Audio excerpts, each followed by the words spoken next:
La série sur Agatha Harkness est enfin sortie, et les 2 premiers épisodes nous assaillent de questions sans réponse. Le cadavre retrouvé est-il réellement celui de Wanda Maximoff? Si c'est le cas, comment est-il possible qu'il apparaisse à Westview près de 2 ans après la destruction du mont Wundagore? Qui pourrait être derrière ça? Est-ce la même personne qui empêche l'adolescent d'en dire plus sur son identité? Mephisto a-t-il un rôle dans cette toile de mystère? Et à qui appartient ce mystérieux médaillon? Beaucoup d'interrogations, peu de réponses, mais nous allons voir dans cette vidéo que ces énigmes pourraient n'être que la surface d'un secret bien plus profond. Bonjour à tous, c'est Marvelous et vous l'aurez compris, aujourd'hui nous allons tenter de lever le voile qui couvre une fois de plus la petite ville de Westview. Mais avant de continuer, pense à t'abonner si le contenu te plaît. La ville de Westview est de nouveau plongée au cœur d'une intrigue où se mêlent magie, sorcière et malédiction.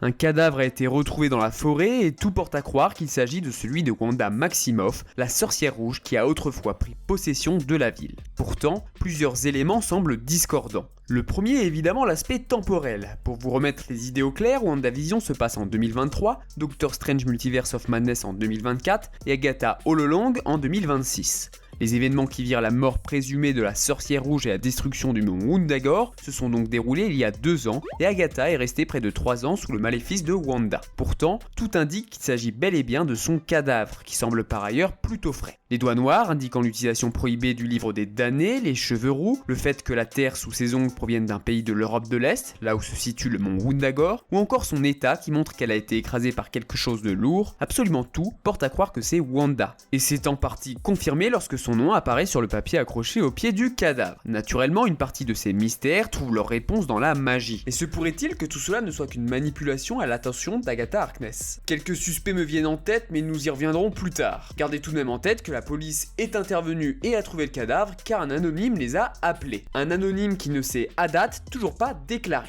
Concentrons-nous pour le moment sur les faisceaux d'indices restants. 2 éléments ont été retrouvés sur et à proximité du cadavre. Premièrement, une page a été retrouvée, une page de la bibliothèque de Westview avec le titre d'un livre, Dialogue on Rhetoric, No History of Learning and Debate. Agatha découvre que ses initiales forment le mot Darkhold et arrête avant d'avoir fini de l'écrire, pris par un malaise alors même qu'elle n'est encore qu'Agnès et qu'elle ne connaît pas de ce fait l'existence du livre maudit. En fait, il se pourrait même que cette incapacité à l'écrire en entier soit les conséquences du sort de Wanda. Il est possible que non seulement elle ait détruit le mont Wundagore et tous les Darkholds du multivers, mais qu'elle ait également détruit tous les écrits qui y font référence, qu'ils soient passés ou futurs, empêchant quiconque d'écrire sur le sujet, ou encore moins de noter le mot Darkhold. Enfin, cela expliquerait pourquoi les autres exemplaires ont brûlé, car ils ont été annihilés dans les flammes par le sort de Wanda, comme le livre des damnés que Strange possédait. Par contre, là où c'est intéressant, c'est que le livre a été volé il y a 3 ans, c'est-à-dire probablement pendant les événements de WandaVision. Mais on ne sait pas qui l'a volé, était-ce simplement Agatha qui se cachait sous les traits d'Agnès, ou quelqu'un d'autre qui ne s'est pas encore révélé. Le deuxième élément à proximité du cadavre est encore plus intéressant. Il s'agit du petit médaillon bleu qui, d'après l'antiquaire, représente 3 déesses, la Vierge, la Mère et la Vieille Femme. Plus intéressant encore, il estime qu'il provient de la Nouvelle-Angleterre et qu'il date de la fin du XVIIe siècle, pile le lieu et l'époque des sorcières de Salem.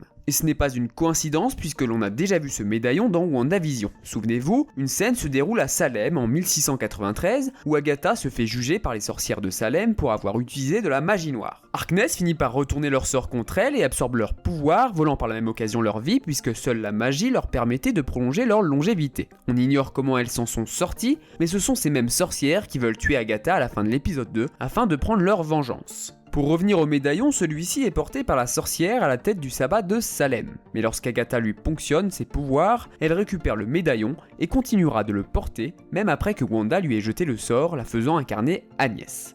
Du coup, maintenant qu'on sait à qui appartient le médaillon, plusieurs questions se bousculent. À qui est la mèche de cheveux dans celui-ci et quel est son dessin? Et surtout, comment le médaillon d'Agatha s'est retrouvé près du cadavre de Wanda sans qu'elle en sache plus? Eh bien, il se pourrait qu'Agatha soit plus impliquée qu'il n'y paraît dans cette affaire.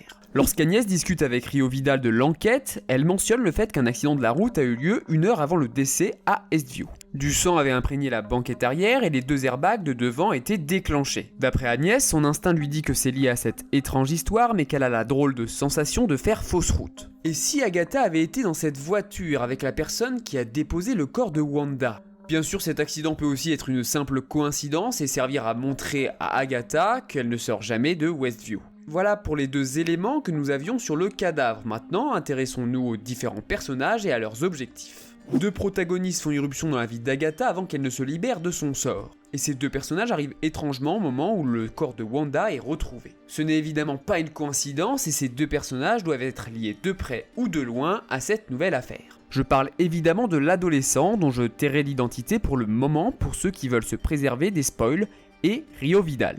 L'adolescent cambriole la maison d'Agnès lorsque celle-ci discute avec Rio Vidal, et lorsqu'il fait du bruit à l'étage, cette dernière ne semble pas surprise contrairement à Agnès, comme si elle savait qu'il allait venir. Lorsqu'Agnès capture l'adolescent, elle l'emmène en salle d'interrogatoire, Rio est présente, et sa première question est de savoir s'il lui a volé quelque chose. Peut-être est-elle intéressée par un objet en particulier, comme le médaillon. L'adolescent finit par réciter des vers en latin qui commencent à fissurer le sort qui frappe Agatha et qui la plonge dans ce qui s'apparente à la folie en lui faisant croire que les photos du cadavre n'ont jamais existé, remplacées par de simples photos de plans. Naturellement, pour s'assurer que le corps existe bel et bien, Agatha se dirige vers la morgue où elle tombe sur Rio Vidal, qui achève de briser le sortilège. Vous l'aurez probablement compris, mais il me paraît évident que l'adolescent et Rio travaillent de concert pour libérer Agatha de l'emprise de Wanda. Il est alors possible que le cambriolage visait un objet en particulier, peut-être le médaillon, et qu'il visait également à sortir Agatha de son état léthargique. D'ailleurs, l'adolescent n'a de cesse de pousser à ce que la dernière sorcière fasse partie du sabbat, sorcière qui n'est autre que Rio Vidal.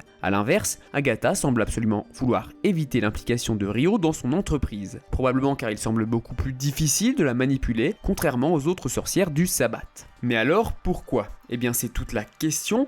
Vidal est la seule personne dont le but est inconnu et comme dit précédemment, c'est la seule sorcière qui arrive pile au moment où le cadavre est retrouvé. Les autres sorcières du sabbat, formées par Agatha, ont, quant à elles, un but clairement défini. Agatha souhaite récupérer ses pouvoirs, Lilia Calderu est sur le point de se faire expulser et son nom est noté dans la liste qu'elle a elle-même écrite. Alice Woogulliver souhaite connaître le destin de sa mère et Jennifer Kahl est prise dans des affaires judiciaires qui menacent de lui faire perdre sa liberté. Mais Rio, que veut-elle vraiment ? Par ailleurs, le but de l'adolescent est aussi assez bancal, il souhaite soi-disant plus de puissance mais cela paraît trop simple et je ne vois ici que mensonge pour duper Agatha. À moins qu'il ne travaille pas main dans la main avec Rio mais qu'il soit sans le savoir manipulé. Parce que l'élément le plus intriguant de cet épisode est probablement le tabou magique qui entoure l'identité de l'adolescent. Celui-ci étant censuré dès qu'il parle de son passé. Et s'il était après tout envoûté par Rio ? Mais deux autres suspects pourraient être à l'origine de cette malédiction, et le M qui apparaît sur sa bouche est notre seul élément pour connaître son identité. Certains fans de Marvel y auront pensé, mais ce M pourrait-il être la marque de Mephisto, l'un des seigneurs des enfers de l'univers Marvel ? Et attention spoiler, je vais parler de l'identité de l'adolescent, donc si tu ne veux pas la connaître, va directement au timecode affiché en bas de l'écran. L'adolescent devrait, selon toute vraisemblance, se révéler être Wiccan, c'est-à-dire Billy, le fils de Wanda. Or, dans les comics, Billy est créé depuis le fragment d'âme du Seigneur Démon. Même si cela ne sera pas repris tel quel dans la série, il se pourrait que l'adolescent soit sous l'emprise de Mephisto pour servir ses desseins, qui restent pour le moment hors de notre portée. Je referme cette parenthèse mais restez à l'affût de tout élément qui pourrait indiquer l'implication de ce démon. Le deuxième suspect n'est autre que Wanda elle-même. Le M pourrait être un W retourné. Souvenez-vous, Agatha dit à Wanda juste avant de se faire maudire « Tu n'as aucune idée de ce que tu as déclenché. Tu auras besoin de moi. » Ce à quoi Wanda a répondu « Si tu as raison, je saurai où te trouver. » Et si ces paroles avaient résonné dans l'esprit de Wanda à la fin des événements de Doctor Strange Multiverse of Madness ? Peut-être est-elle à l'origine de cette mascarade impliquant son cadavre, et cela dans le but de pousser Agatha à retrouver ses pouvoirs dont elle aurait besoin pour être dans les meilleures dispositions pour aider Wanda. Est-ce que cet individu suspect dans la bibliothèque était sous son emprise ? A-t-elle simulé son cadavre, elle qui est largement en capacité de créer un corps ? Après tout, la tenue du Maccabée ressemble étrangement à ce qu'elle portait lorsqu'elle a quitté Westview et non ce qu'elle portait au moment de la destruction du mont Wundagore. Qui d'autre pourrait être au courant d'un tel détail ? Enfin, quelques éléments de l'épisode sont intéressants. On apprend qu'Agatha ne peut voler les pouvoirs d'une personne que si celle-ci l'attaque, et il semblerait que voler les pouvoirs de Rio la tuerait. Par ailleurs, Agatha semble se figer à plusieurs reprises lorsqu'elle voit un corbeau, un rat, puis un loup, et s'en va à chaque fois comme si cela la rendait mal à l'aise. Alors est-ce simplement annonciateur des 7 de Salem, ou est-ce des signes que nous ne pouvons pour le moment toujours pas comprendre. Pour finir, j'aimerais terminer sur une mini-théorie assez loufoque qui me rappelle un petit peu la période de WandaVision où on cherchait tous des éléments qui pouvaient indiquer la présence de Mephisto. Et si Sharon Davis était le Seigneur Démon ?